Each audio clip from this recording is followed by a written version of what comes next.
Welcome to the program. I'm Jeff Schechtman. I suppose even the most ardent technologists have at times wanted to get off the grid. Usually, though, the urge doesn't last long. But for the people of Green Bank, West Virginia, it's an ongoing state of affairs. The only town that's designated as a national radio quiet zone is actually not all that quiet. It seems that just as before technology subsumed us, people find other ways to communicate, to be misinterpreted, and to get into lots of trouble.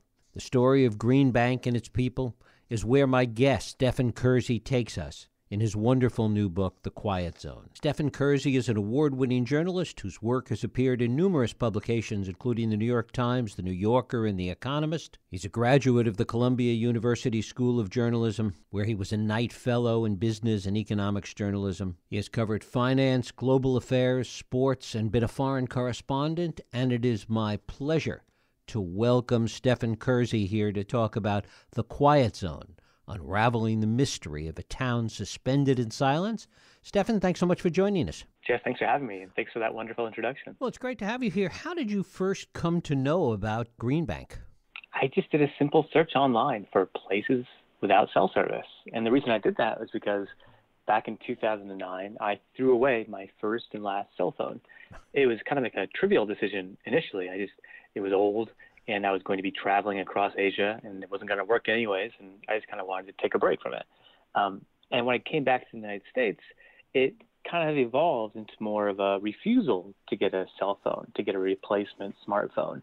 Everybody around me was telling me that I need to get one for my job, so that my employer could be able to reach me on weekends or any time of day or whatever. My mother wanted to have one so that she could, track me when I was going for 200-mile bicycle rides because she was worried about me. But I just didn't want to get this device that has suddenly become such a pervasive part of our lives in such a short period of time. At this point, it's like 97% of Americans own cell phones. Most of them are smartphones, and it's become a question of where can you exist? Where can you get by if you're not going to join the movement of having a cell phone and toting around this piece of hardware?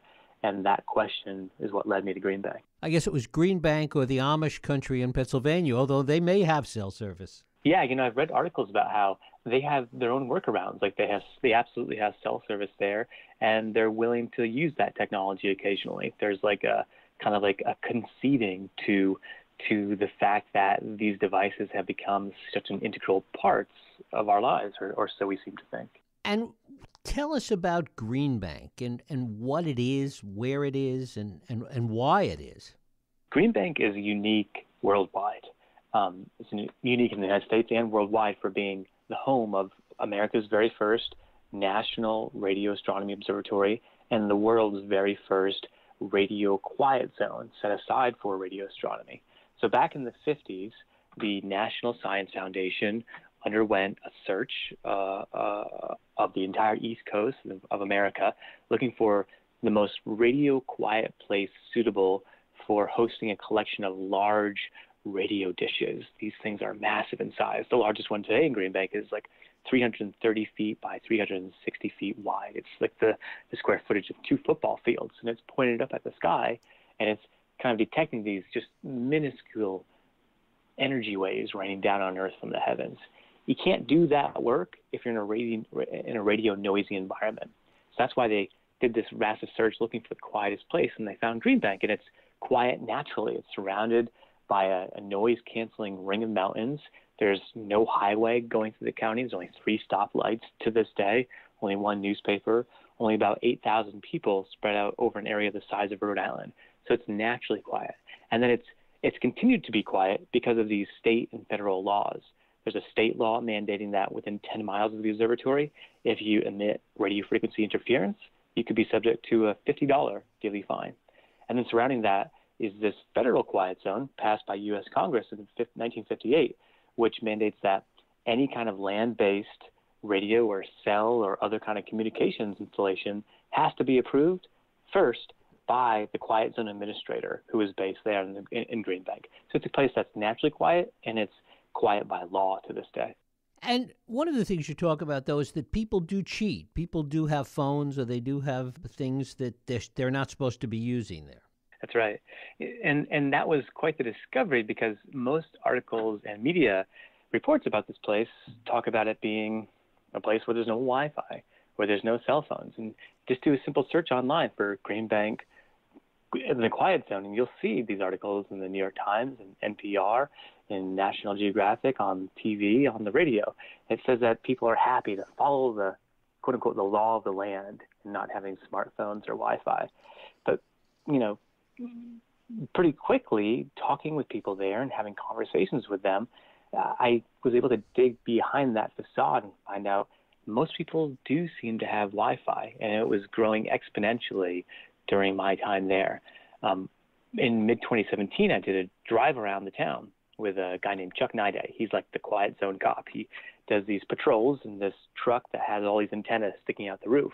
And those antennas allow him to hunt down sources of renegade radio frequency interference. He's like a ghostbuster, looking for the ghosts, these unseen renegade signals that are polluting the atmosphere there in Greenbank.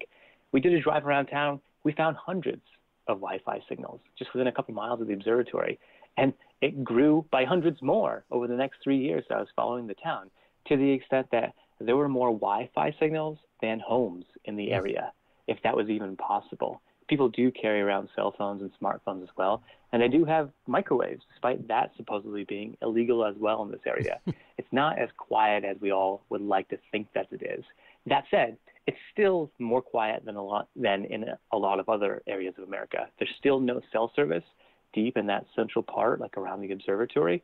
But there is this encroachment that the observatory feels from the tech revolution. Is there talk about the fact that eventually the whole Earth will be covered in Wi-Fi? Things like Starlink and these various satellites are designed to cover every square inch. That's right. Yeah, and that's a real concern for the observatory. And they've voiced, distress with those companies to say, hey, if you're going to have global Wi-Fi, that's going to make it basically impossible for us to do our astronomy work, not just here in Greenbank, but for radio astronomy facilities that are worldwide, trying to unlock the mysteries of the universe.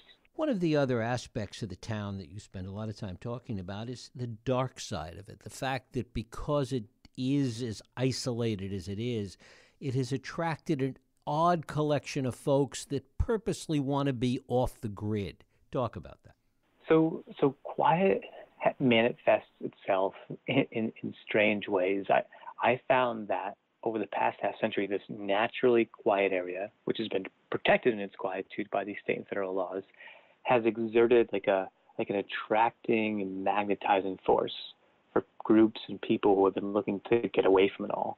First, you had the radio astronomers back there in the 1950s, and then on their heels came secretive military operations.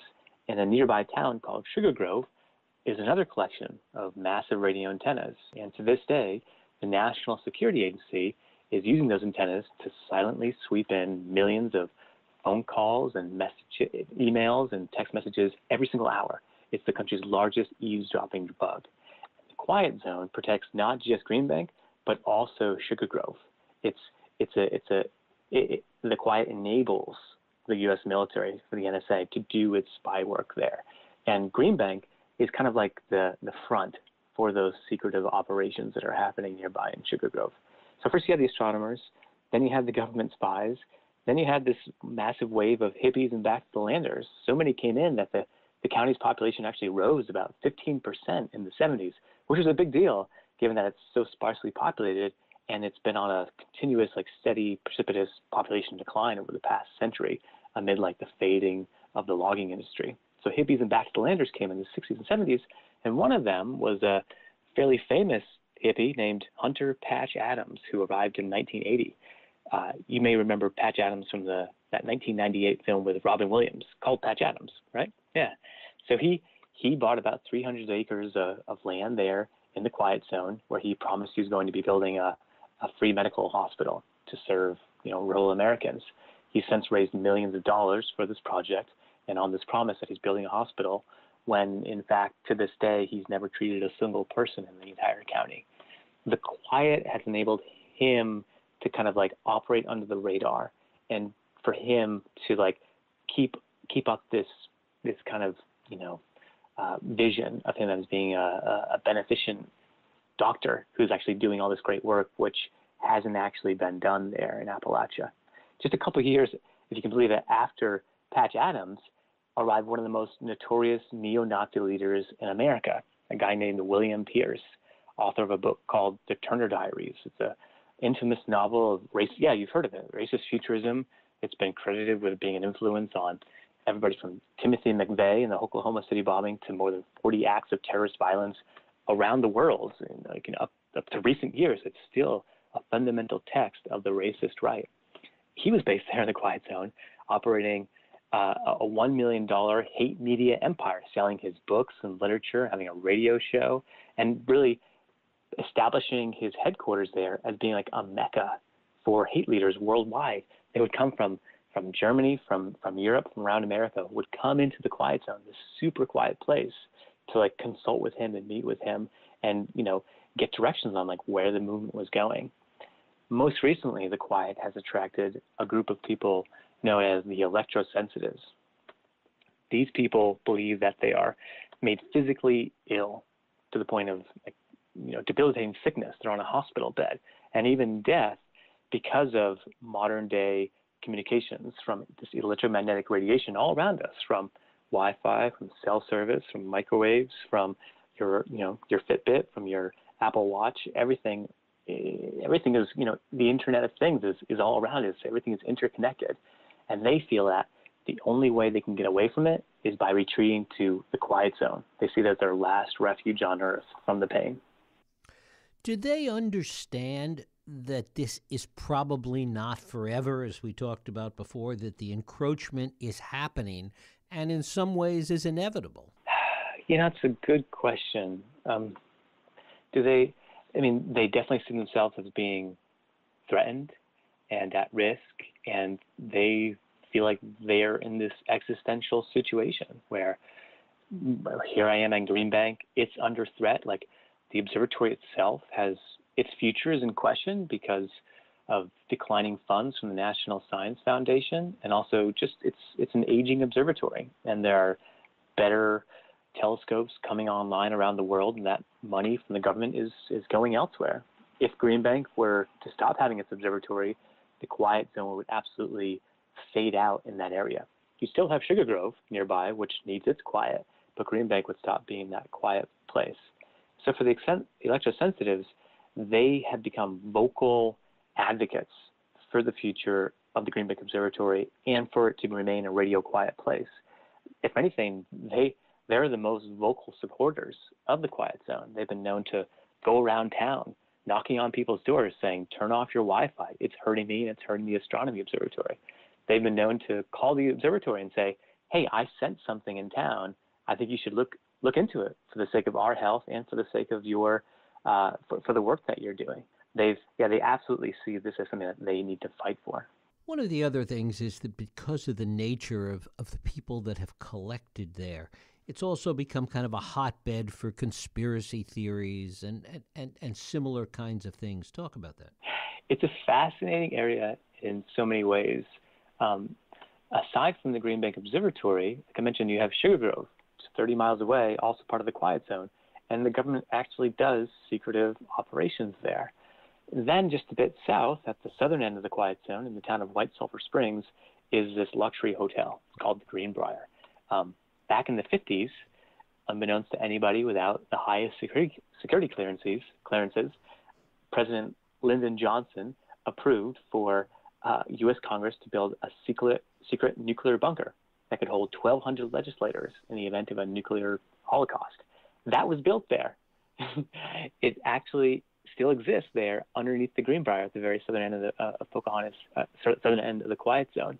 And so there's this like kind of strange nexus of like, why did all these government operations get established there in the Quiet Zone? How are they linked together? And because of there actually being a secretive government bunker underneath the Greenbrier, and there actually being a secretive government spy operation at Sugar Grove, many locals think that the observatory is somehow linked together with them, and that maybe there's this, underground nexus of caves that connect them all, or that the telescopes there in Green Bank are actually missile silos, or that there's an underground bunker that connects from Green Bank to Sugar Grove down to the Greenbrier, and that's actually this massive nuclear fallout shelter for the U.S. government to exist in the case of World War III. There's all kinds of conspiracies that are there. And that was surprising to me because, you think of conspiracies as existing online, right? As existing as, people being indoctrinated by all the crazy stuff that's floating on the web. But there's this other aspect of when you're in a super quiet place and you don't have people kind of like keeping your crazier ideas in check, you're allowed just to go off into the deep end of whatever those ideas might be that you're existing with. Is the population of the community growing? Not growing. I would say that it's still declining. It's in the low 8,000s now. And, a big problem there is the observatory itself has been shrinking a bit. They don't have the staff that they used to. It's about 200 employees now. There are jobs in forestry. There's an education system. You can also get jobs in the education system there. But even the schools have been fading. The local high school, I think, has maybe around 500 people. It used to be 1,000 just a couple decades ago. So there are lots of signs of the community waning. And part of that is because not just in Pocahontas County in the Quiet Zone, but across rural America, there's a real challenge of how do we keep our youth invested in these places where, connectivity isn't great, where it's not just bad cell service, but it's also really slow internet. In a world where everything is increasingly online, how do we preserve and keep people invested in these places that are a little bit more disconnected? Is the state of West Virginia supportive of this? They have been. Absolutely. And the reason there's a state law protecting the observatory and establishing that $50 daily fine for rule breakers is because the West Virginia legislature was just so damn excited about the idea of a federal radio astronomy observatory, the National Radio Astronomy Observatory, coming to West Virginia. The longtime Senator Robert C. Byrd, he brought in millions of dollars to the Green Bank Observatory, was a huge backer and patron of both it and Sugar Grove, among many other facilities across West Virginia. He was a big backer of his state. There absolutely is still a desire within the state to keep this amazing federal radio astronomy observatory there, because it's not just doing awesome work in science, it's also become a really crucial partner to the community. It's been a huge advocate for bringing faster wired internet into that area. It's a crucial partner in bringing in fast broadband. It's also a crucial partner in the schools. This is a super remote area where education, it just doesn't really have the same opportunities as you would think of kids having in cities or in places where you're near large universities. The observatory kind of fills in that gap, and the staff and scientists, they go into the local schools. They teach the robotics club. They help teach the STEM clubs. And it's as a sign of how important that is, like Green Bank Elementary School, which is right next to the observatory, they rub elbows. The soccer fields actually look out at the telescopes. Their robotics club has been led by the director of the observatory for several years. They went all the way to the state championships and won. They won like this school that by rules of the town can't have Wi-Fi, can't have iPods. They still won a state robotics competition and went all the way to the world championships that were held. It's a sign of like how important the observatory is to the community for education and in giving these youths, expanding their horizons of what they can be and do. And how did the people of the town feel about you writing about it and exposing it and put the secret out there? Yeah, since the book has come out, I've been, sharing it with people there and looking for their feedback. A lot of it's been a sense of like positive relief, like, wow, I think you've finally captured some of the nuance and complicated aspects of our community. Like, I would before my book came out, I would talk to them and say, how do you feel about all these articles coming out saying nobody here has smartphones or Wi-Fi? Like, it's wrong. It's not true. So why is it happening?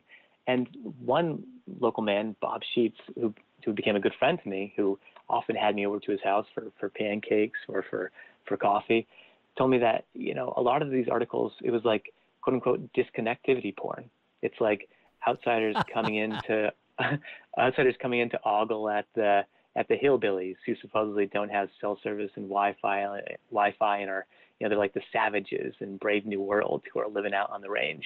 It just felt like a little bit exploitative. And in my book, I try and make them, more real, try and say that, look, they're just humans living lives like the rest of us, just a little bit more quietly. Stephen Kurczy, the book is The Quiet Zone, Unraveling the Mystery of a Town Suspended in Silence. Stephen, I thank you so much for spending time with us. Jeff, thanks for all your thoughtful questions. It was a lot of fun. Thank you.